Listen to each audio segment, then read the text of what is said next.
Fabric of space time. മിക്ക ആൾക്കാരും space ടൈമിനെ visualise ചെയ്യുന്നത് ഒരു കറുത്ത ബ്ലാങ്ക് സ്പേസ് ആയിട്ടായിരിക്കും. അതിൽ നിന്നും വ്യത്യസ്തമായൊരു തോട്ട് പറയാം. നമ്മൾ കഴിഞ്ഞ ദിവസം സൂപ്പർ ഫ്ലൂയിഡ്സ് പറഞ്ഞില്ലേ?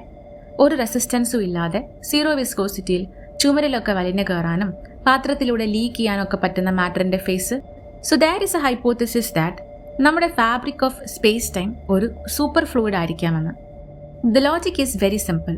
നമ്മുടെ കണ്ണിൽ വെള്ളം ഒരു ഹ്യൂജ് വാട്ടർ ബോഡി കണ്ടിന്യൂസ് ആയിട്ടുള്ള ഒരു വസ്തുവായിട്ടാവും കാണുന്നത്. ഈ വെള്ളത്തിന്റെ മുകളിൽ നമ്മളൊരു ബോട്ടിൽ നിൽക്കുകയാണെങ്കിൽ ലോജിക്കലി വാട്ട് ഈസ് ഹാപ്പനിങ്? മാറ്ററിന്റെ ലിക്വിഡ് ഫേസിന് മുകളിൽ മാറ്ററിന്റെ സോളിഡ് ഫേസ് എക്സിസ്റ്റ് ചെയ്യാണ്. പക്ഷെ ഫണ്ടമെന്റലി ഈ വെള്ളമായാലും ബോട്ടായാലും they are made up of molecules and atoms and they are behaving in a certain way. Similarly നമ്മുടെ സ്പേസ് ടൈമും ഈവൻ ദോ കണ്ടിന്യൂസ് ആയിട്ട് കാണുന്നുണ്ടെങ്കിലും സൂപ്പർ ഫ്ലൂയിഡിറ്റി കൊടുക്കുന്ന രീതിയിലാവാം ക്വാണ്ടം ലെവലിൽ ബിഹേവ് ചെയ്യുന്നത്. May be that's why smooth ആയിട്ടും ഈവൻ ആയിട്ടും സ്പേസ് ടൈം എക്സ്പാൻഡ് ആവുന്നത്.